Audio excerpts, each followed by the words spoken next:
Oh boy. Okay. We're going to tackle it. I'm taping the first one. I'm very proud of myself. So, this is the first one of four. They're counted them up, 15 categories. So I'm going to do 5 tonight, 5 tomorrow night, 5 the night afterwards on Thursday. If you have any comments about somebody I missed or some promotion that I missed, depending on the award or whatever, just contact me. Don't do it through the comments on YouTube because it's fucking lame as fuck. I mean, I guess you can, and if I see it, great. The sure way that I'll see it, message me on Facebook, fucking text me, message me, fucking join my Patreon. That's below, and then you can do anything you want. Fucking the shirt today was given to me by Southern Nutrition here in Claremont, Florida. I'm going to put their information below. What a couple of good fucking dudes, man. I'm excited. You know, I posted recently on Facebook. I lost a lot of weight. I've gotten into pretty good shape, but now I'm ready to ramp it up, man. The goal, fucking, if I could get abs by the time my reunion happens, June 1st through 7th, oh, what a delight. What a delight for the ladies of Hawaii. Sorry. How am I going to pick the 5 categories today? I don't know. I haven't fucking organized this shit. I will say this. Here's what I'm going to do is I'm going to randomly throw something in the air, and whatever it lands on, that's the category I'm just going to riff off of. And I'm going to say who won last year. This is my mentality about the awards, just in general. And this is my philosophy. You don't have to take it. You can go with your own wrong-headed thinking. I treat the awards like I would a championship match in wrestling. And I don't think you can beat the champion by DQ or count out or some horse shit. I think you got to beat them. So I'm going to put up, I can say looking at this list roughly, that all the people that won the awards are still in the game. So someone needs to be markedly better than the champion of that category. Does that make sense? In my mind. So I'm only going to name the things off the top of my head that I can think of that could challenge. You may have other ideas. I may forget names. Whatever. That's where you come in. All right, let's fucking pick the first one. Best promoter. Let me mark that off. Last year it was David Manders and Charles. And because of my mentality of you've got to beat the man to be the man. Oh, fuck, is Ric Flair going to sue me? Oh, no, is Becky Lynch going to sue me? Is Becky Lynch and Seth Rollins going to be together in a month? Fuck no, Jesus. Well, that relationship is fucking doomed. Has anybody done enough to possibly knock off David Manders? I don't think you can attach Charles to it anymore. But David Manders, especially as of late, what has he done as a promoter? The crowds for Southern Fried are growing at the time of the year where they needed to grow. They had a big show that drew at least 600, possibly 700, but no more than that, no matter what they said. All impressive. Of course, we know who I'm going to talk about that could possibly beat them. It's Gary Lamb, right? So let's talk. So the two of them, Manders, Gary Lamb. Anybody else? Let me go through the list of people who are likely to secretly or not so secretly bitch.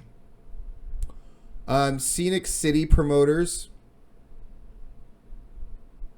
Possibly. Action has certainly, Matt Griffin has certainly exceeded expectations, including their own. But I think they're punching out of their weight class with Manders and Gary Lamb. Gary Lamb would be upset that I'm even mentioning Manders in the same category as he. And that's understandable. The Southern Honor crowd size is what Southern Frieds used to be in the neighborhood of. and now no longer. Southern Fried's average crowds are around the 200 range. Southern Honors average crowds are around the 400 range. Southern Honors top show topped out at 1,000. Southern Fried's top show topped out at about 700. Southern Fried does more shows. Southern Honor does 1 show a month. Fuck, it's a good race. I personally, if I was going to vote, and I do not vote, for the record, for those of you who don't know, I don't vote. I don't consider it fair. There's many times I wish I had voted to break some ties that happened, especially categories that I felt very strongly about, but I do not vote. But I'm just going to tell you what my vote is here because I shoot fucking straight. I would vote for Gary Lamb as of now. It is now end of September. So you've got October, November, and the first half of December. So 2.5 more months ready to go. You think somebody else should be mentioned for promoter? Throw their name up there. Cool. Next category. Live event. Fuck, man. I'm getting hard ones. That's what she said. Shindig 5 was the winner last year. Is Shindig up for it this year? I think that's safe to say. I think Crossroads is there as well. The 1,000 show for Gary Lamb is there. What about Viral? Do they have shows that could be there? I think so. Did Anarchy do a show worthy of being there? Someone's going to have to argue for it. That's all I can think of. Was Scenic City worthy of it this year? Someone's going to have to make an argument to me. Again, I don't go to any of these shows. I just know what I know from what I read from Larry, from videos that I watch. Cool. That says enough. I will say that Shindig had one of the coolest angles. I will say Crossroads furthered that angle and made it even fucking cooler. Pretty awesome. The 1,000 show didn't really lead to anything, did it? I suspect that the anniversary show for Southern Honor is going to be something else indeed, and probably will insert itself into this category. Did Action have a show that was worthy of show of the year? I don't know if they did. Maybe they can tell me if they did. Or like the Scenic City ones, like I said. We shall see. Category 3. Well, fuck, if I'm just going to... Most improved. God, fucking difficult ones. Last year it was Allen Angels. Does most improved really matter? Yeah, look at that list. In 2017, it was Logan Creed, who was then Wrestler of the Year last year. So, yes, it matters. Allen Angels at one point would have been considered a possibility for overall Wrestler of the Year.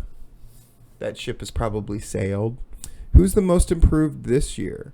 Most improved is the one category that you really can't win twice, though there have been a couple people that have been considered before. Who's the most improved? I don't know. That's one where you guys are going to have to throw out fucking names for me. I'm going to throw out a fucking avant-garde name. Corey Hollis. Isn't the move from sort of main eventer to the main antagonist for the two biggest promotions good enough? Who besides Corey Hollis? I'm saying Corey Hollis. In other words, I'm putting Corey Hollis right now as the king of the mountain. Who could possibly knock him off? Let me fucking know. Legends Award. Oh fuck. I'm gonna go over all the names that could be up for Legends Award. Larry Goodman, and that's it. It's not that there aren't other people that could be worthy later. I think until Larry gets in, it doesn't fucking matter. That's just my very strong, righteous opinion. Larry fucking Goodman this year, guys. There's a million reasons for it. Do I really need to go into it? I suppose I do. Very few people have won it. Ted Allen, whom the award is named after, won it. Bill Barons won it. Terry Lawler won it. Rick Michaels, after a great absence. Bill won it in 2014, and then nobody won it until 2018. Like I said, there might be other people who are up for it eventually. But I think until we get Larry, I've never heard anybody counter a name besides Larry effectively. And I have a feeling that if anybody does send me a name on this, which I will discuss on Friday, no matter what name you put up, unless I think it's total fucking put on, it would only be giving lip service to somebody who they think deserves the honor of being nominated, as the cliche goes. But it's Larry by miles. And now the fifth one. Best Technician. Wow, interesting. Last year it was Slim J. That's going to be a hard champ to knock off the fucking totem pole, guys. That's hard. Who else besides Slim J? There are other technicians and other great wrestlers, and I would love for people to propose who they think could be the technician. Kyle Matthews perennially won this award, but Slim J's great. Corey Hollis is a great technical wrestler, but that's not what he's really doing right now, right? There's flippity-do guys and stuff like that, don't get me wrong. But Slim pulls great matches out. He had great fucking matches at Scenic City. He continues to impress at PWX. He continues to impress at Viral. He continues to fucking be Slim J and be great everywhere he goes, to the point where promotions that weren't going to bring him in because he is seemingly everywhere are now, they have to bring him in because he's fucking Slim. It's Slim, unless someone wants to convince me otherwise. What other categories do we have to talk about in the next video? Possibly. Overall Wrestler, which was Logan Creed. Best Male Performer, which was AC Mack. Best Female Performer, Danny Jordan. Tag Teamer Stable, which was Team Tag. Best Manager and Valet, who's Joseph Brock III. Best Booker, which was Todd Sexton. Promotion, which was Southern Fried. Announcer, which was Jonathan Feltner. Referee, which is David Weekley, who's already privately making a bid to be Referee of the Year again. I see you, David. I see you. And I admire it. Don't get me wrong. And Mentor, which was an award that they forgot to put up there, but I remember we gave that out, and that went to Todd Sexton as well. Mentor, which was originally designed to be Trainer, but I think Larry was smart to make it Mentor. So is there a trainer of note, a mentor of note, who's strong enough to knock Todd off of that perch? We'll find out either tomorrow or Thursday, depending on how the pen falls.